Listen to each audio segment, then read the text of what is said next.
Hello dear students.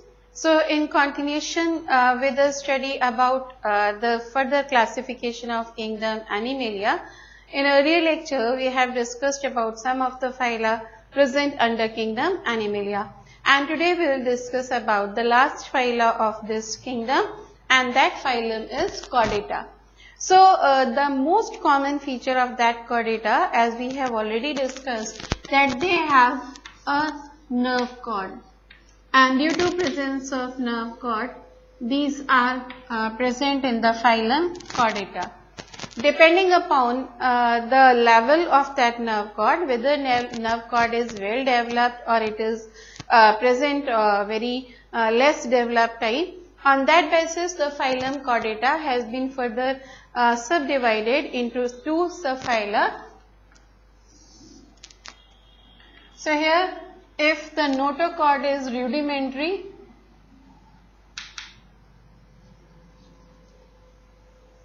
not present throughout the life, then the subphylum is known as Protochordata.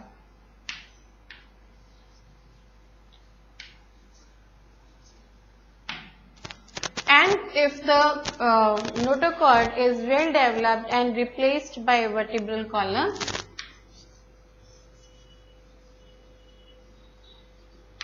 if replaced by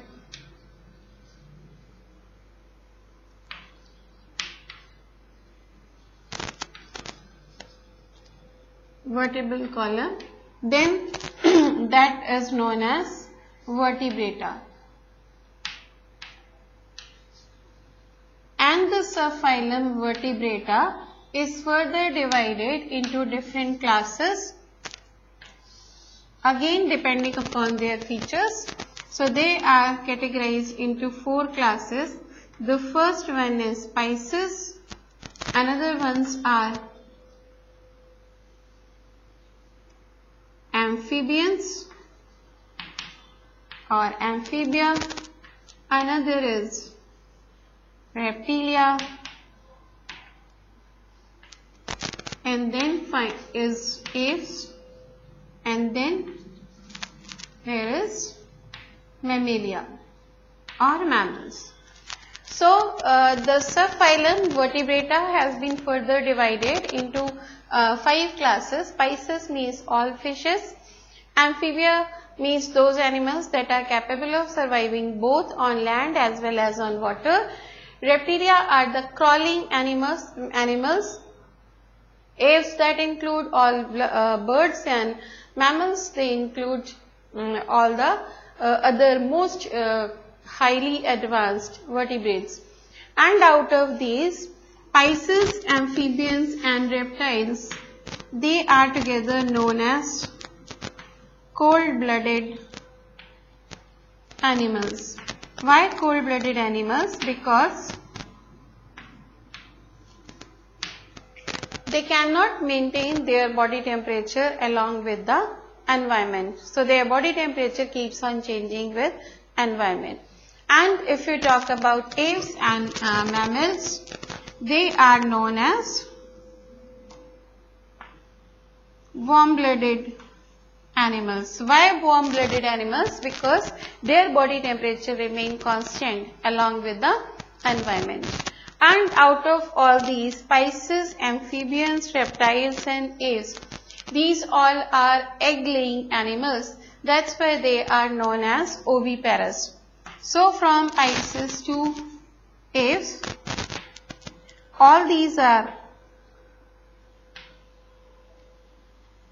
egg-laying.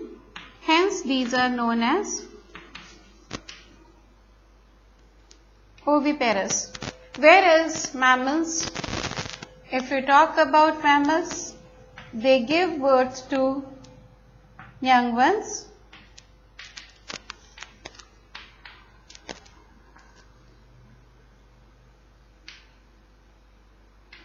That's why these are known as viviparous.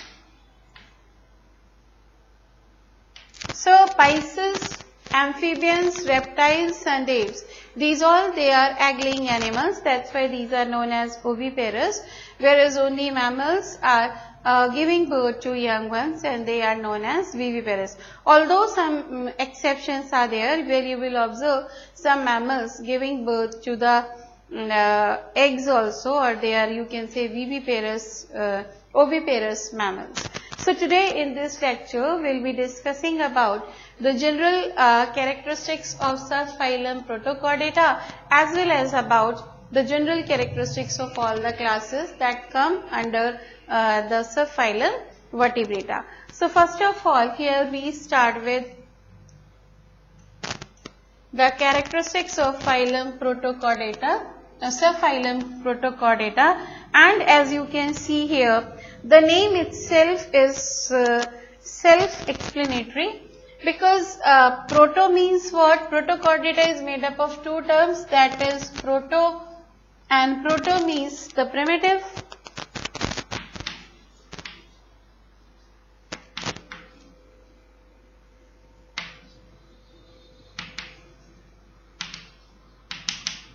and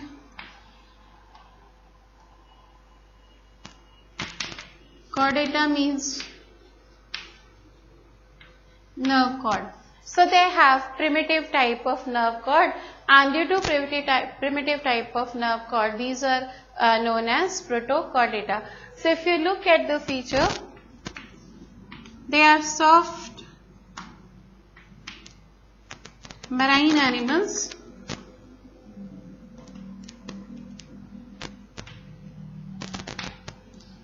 and they have a primitive notochord,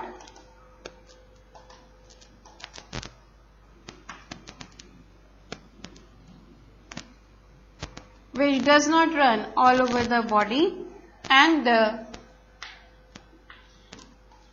notochord provides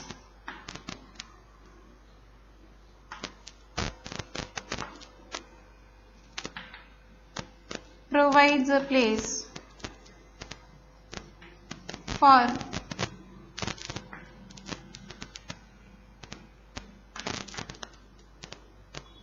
attachment of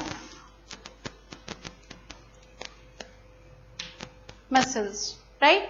And if you look at the examples of Protochordata, for example, Balanoglossus,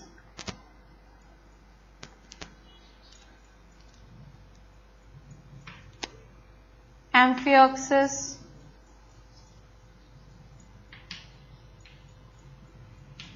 etc. So that is about the general characteristics of the organism belonging to the subphylum Protochordata. And now we will discuss the general characteristics of the subphylum Vertebrata and the different classes that come under subphylum Vertebrata.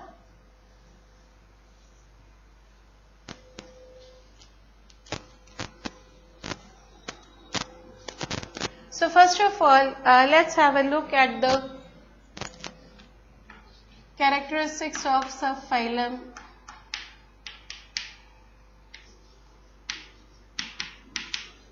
Vertebrata. As I have already said that here the notochord is replaced by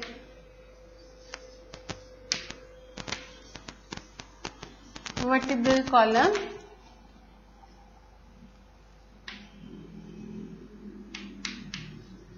which stays throughout the life.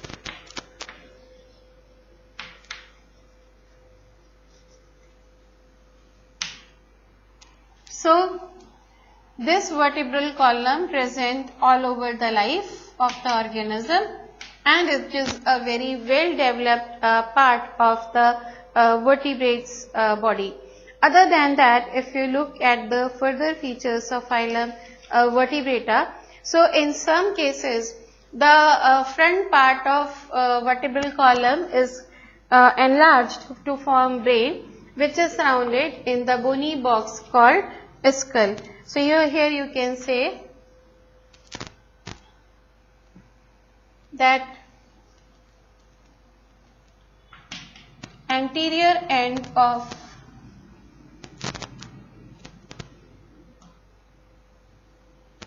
notochord enlarges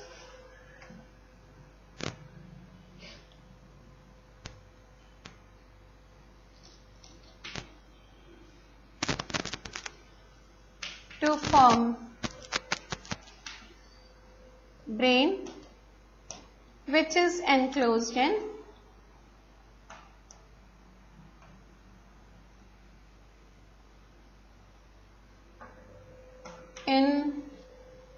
a skull, and they have paired gill slits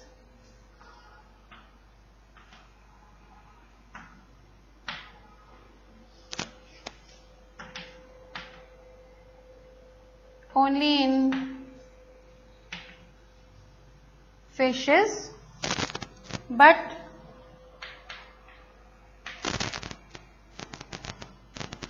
in other classes they disappear on maturity, or you can say in other classes these gill slits they appear only in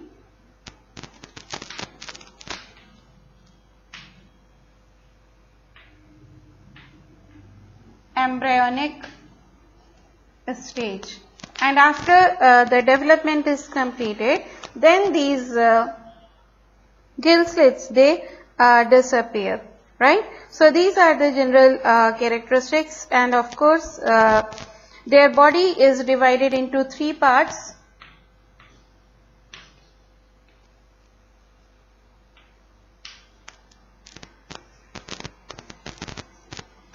Body has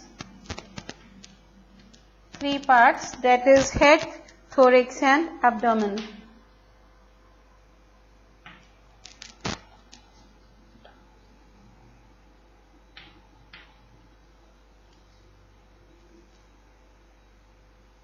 Right? So these are some of the features of these subphylum vertebrata.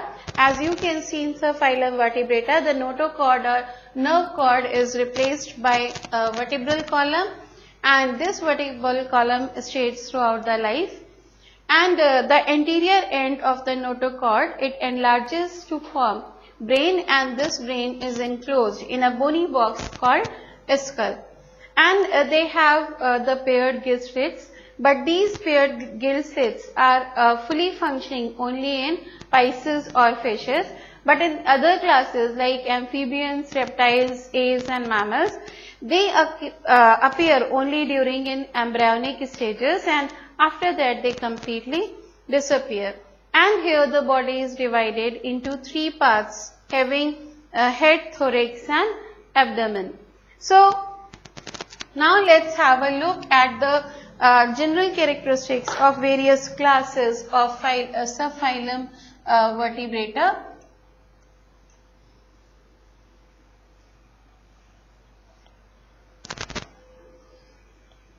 So here the first class under the subphylum vertebrata is Pisces, or you can say fishes.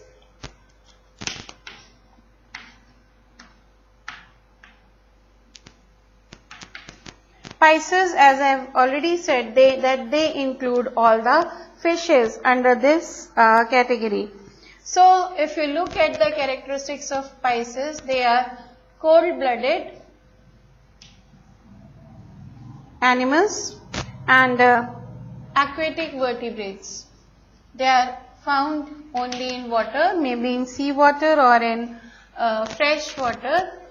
Body is streamlined.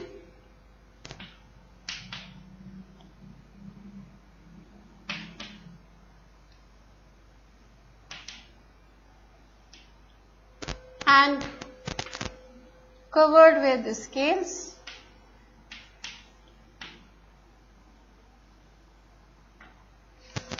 Then another feature of them is they have paired appendages.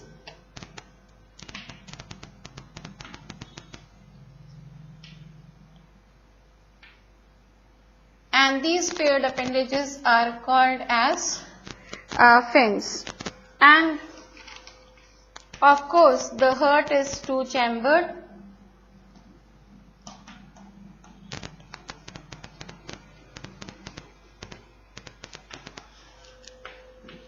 And as I have already said that they are oviparous, and here the endoskeleton of bones or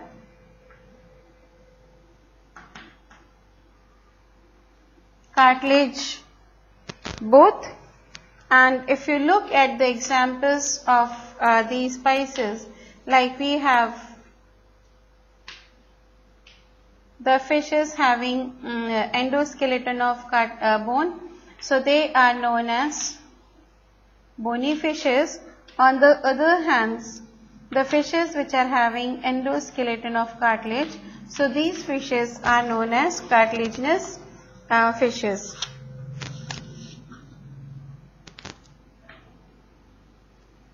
If you look at the examples of bony fishes and cartilaginous fishes, in bony fishes you can give the example of rohu, and another one is seahorse, which is also known as hippocampus.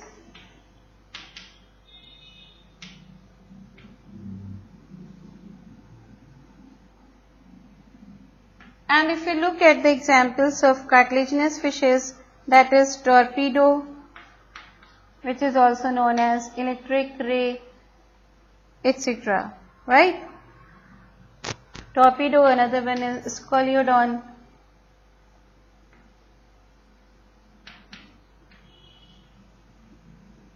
So that was about the general characteristics of class Pisces. The another class which comes under subphylum vertebrata are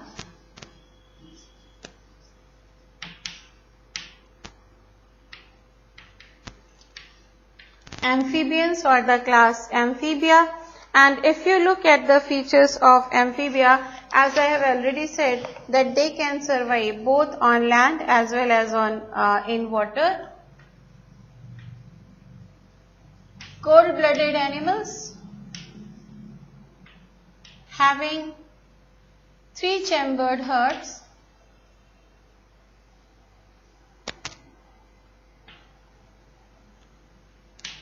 except crocodile, which has four-chambered heart.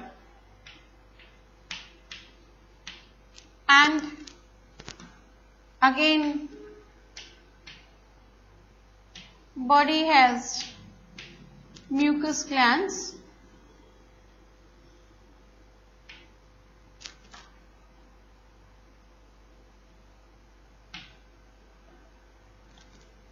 egg-laying inside water,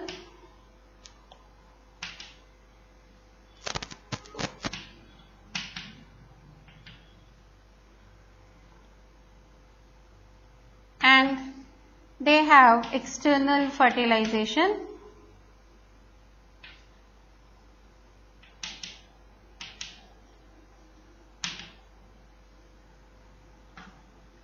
Respiration through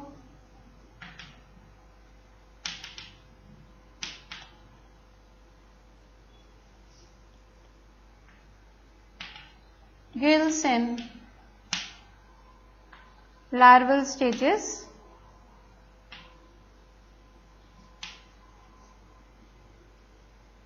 but through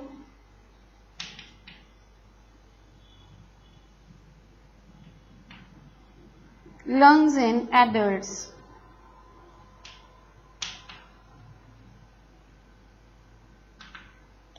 Right? And undergo hibernation as they are cold-blooded animals. They go winter sleep, called hibernation, and summer sleep, called estivation.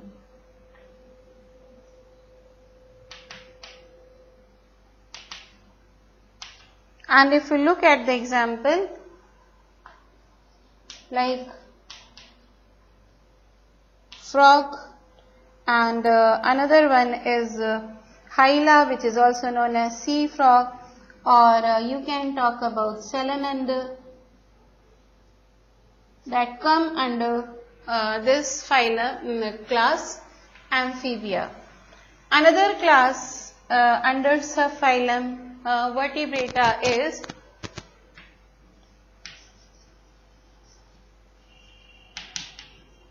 Reptilia. These are the crawling animals, or you can say creeping animals. And of course, they are also cold-blooded.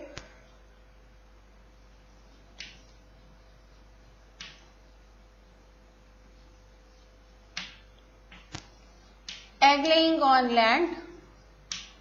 That's why eggs are having a turf covering.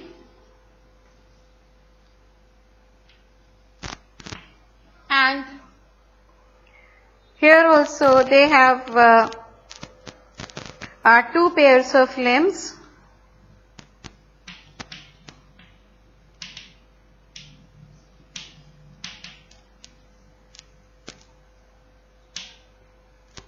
And skin is dry.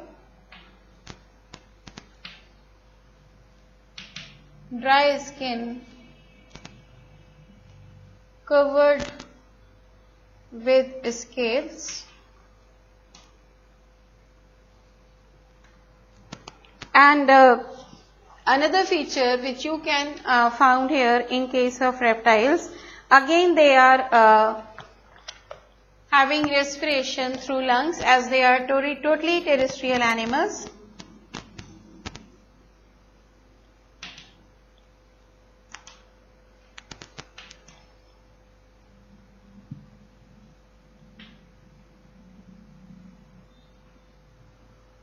And another important feature is, again, heart is four-chambered.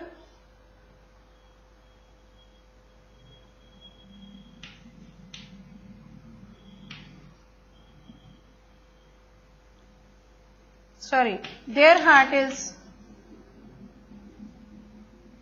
three-chambered, except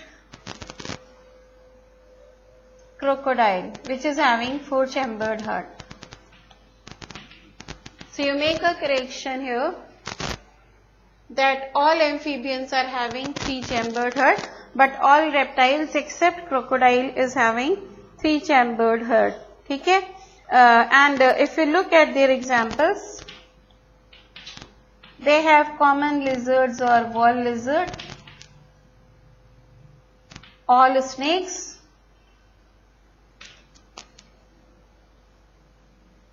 they come under this category of reptiles. So here you can see the general characteristics of some classes of subphylum Vertebrata. So here the first class is Pisces. Pisces, you can see, are the cold-blooded aquatic animals. The body is streamlined.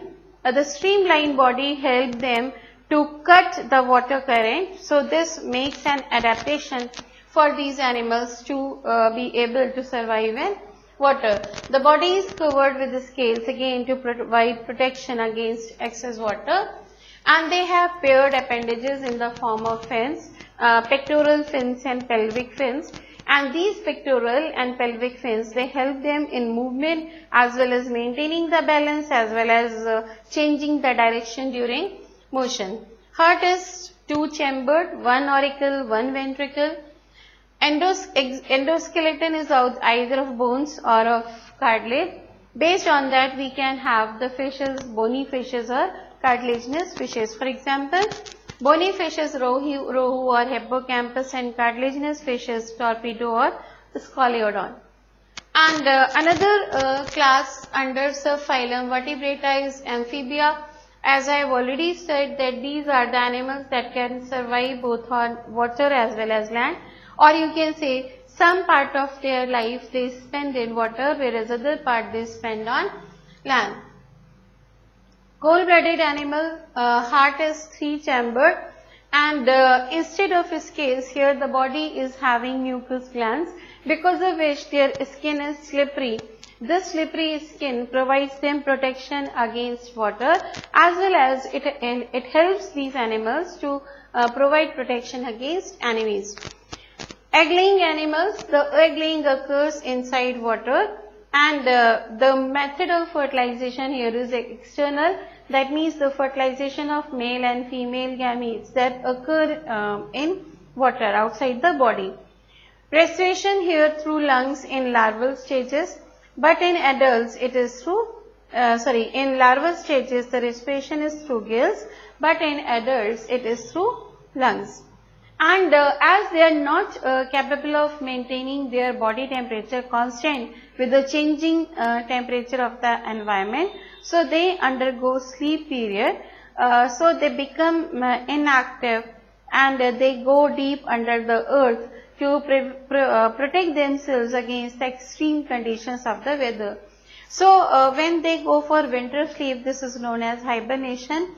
When they go for summer sleep, that is known as estivation.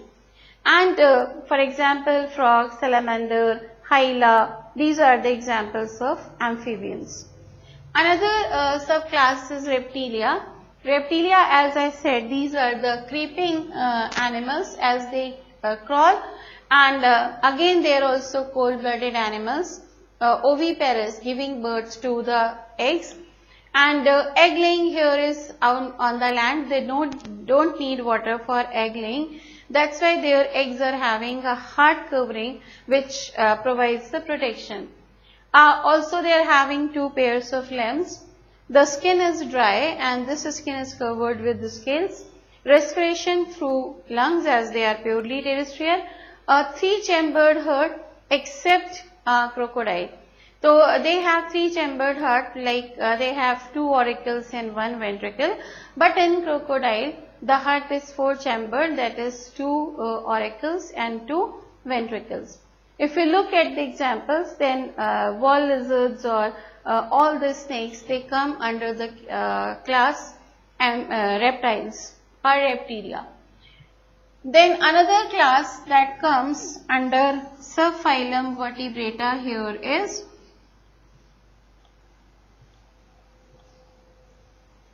two more classes are left, and these are what? These are Aves and mammals or Mammalia. So now look for the another class, the 4th class under subphylum vertebrata, and that one is Aves. Aves, it includes all birds,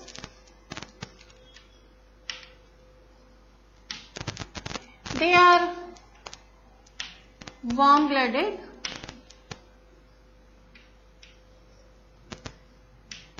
and also have streamlined body that helps in cutting the water current.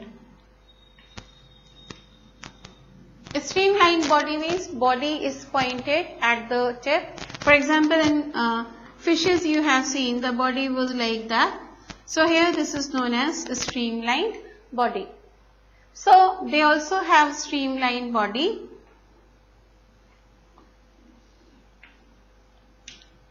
Body covered with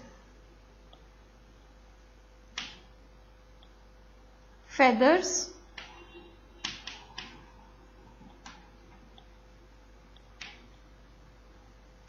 and the forelimbs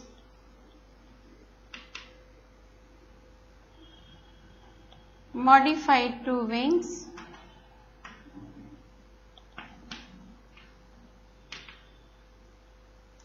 that help in flying,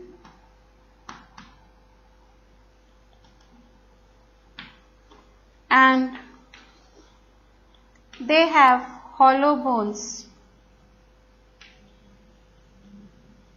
So you can say streamlined body, covered with feathers, forelimb modified to wings and hollow bones. These all are the adaptations that makes the flight possible in Aves. If we look at the examples, all the birds like sparrow, pigeon, crow, etc., they all come under this class by Aves.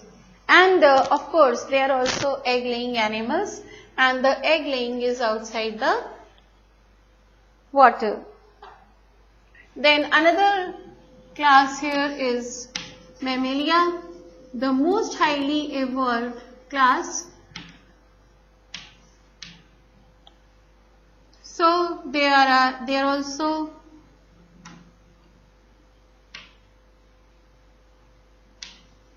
warm-blooded animals and viviparous, giving birth to young ones. Exoskeleton of hairs.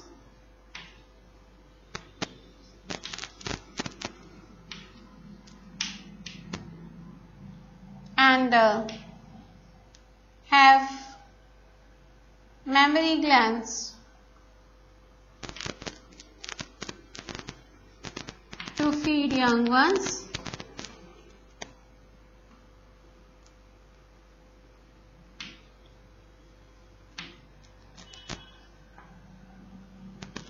Have external ears.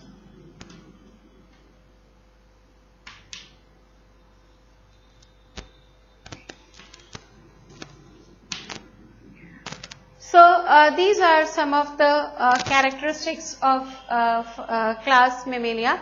As I said, they are most highly evolved, most complicated vertebrates, having warm-blooded animals, viviparous, giving birth to young ones, exoskeleton of hairs, and they have mammary glands to feed young ones. They also have sebaceous glands and so on. They have any external ears are present here, and here are some exceptions like platypus and echidna are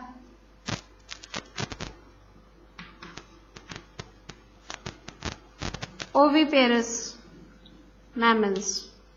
Although all other mammals are viviparous, but platypus and echidna are the oviparous. Okay? And if you look at the examples of mammals, like here you can talk about first of all human beings,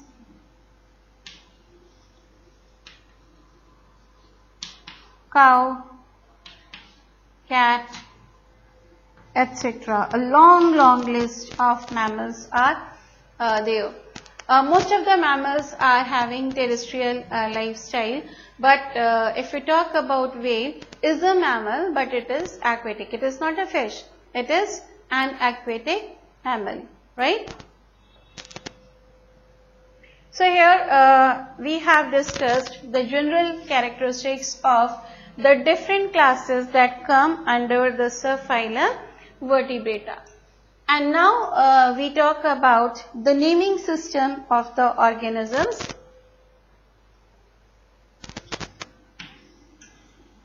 So next is about binomial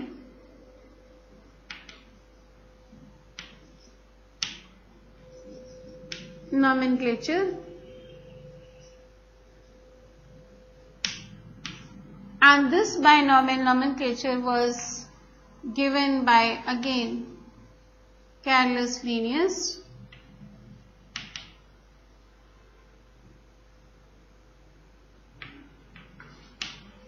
So, what is the need of giving such method?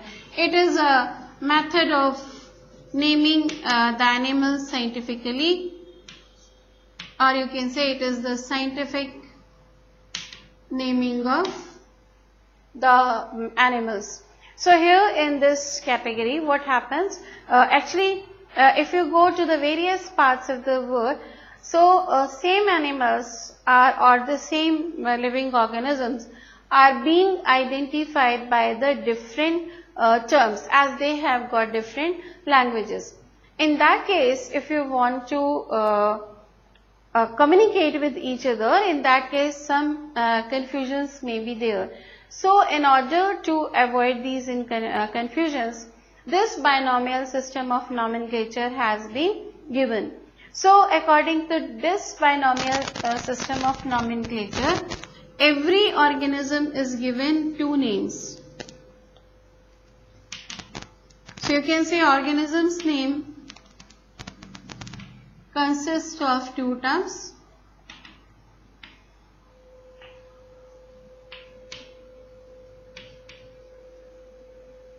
First is generic and another one is specific.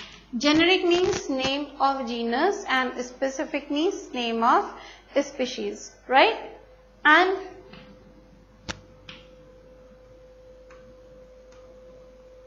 generic name starts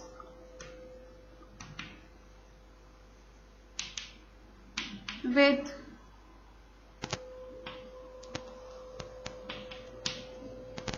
capital letter and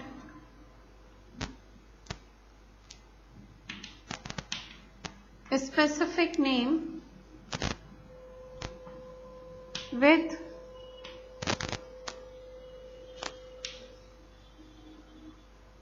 a small letter, and if printed,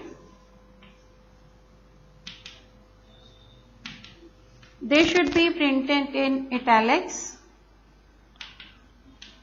and if written,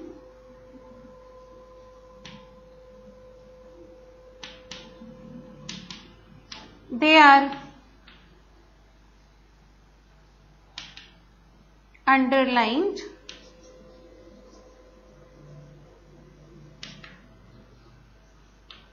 separately. So these are some rules for naming the binomial nomenclature, that every scientific name has got two terms. One is generic and another one is specific. Generic name means the name of genus, specific name means the name of species. When printed, then they are printed in italics. If written, then they are underlined separately. The genus name starts with capital letter, whereas a specific name starts with a small letter. So here we can see some examples of some binomial names. For example, the most common is man. So man or humans are given the name Homo sapiens. Is the binomial name or scientific name of human beings. Similarly, if you talk about cockroach, the scientific name of cockroach is Periplaneta americana.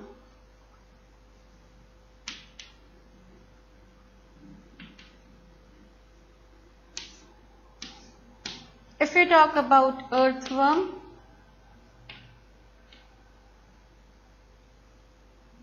the scientific name of earthworm is Ferritima posthuma.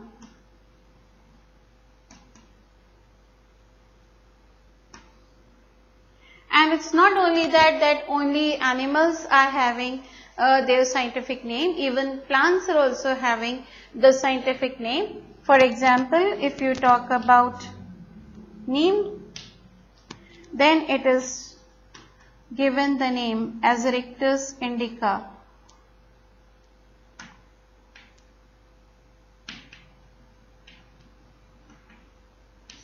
Similarly, if you talk about pea,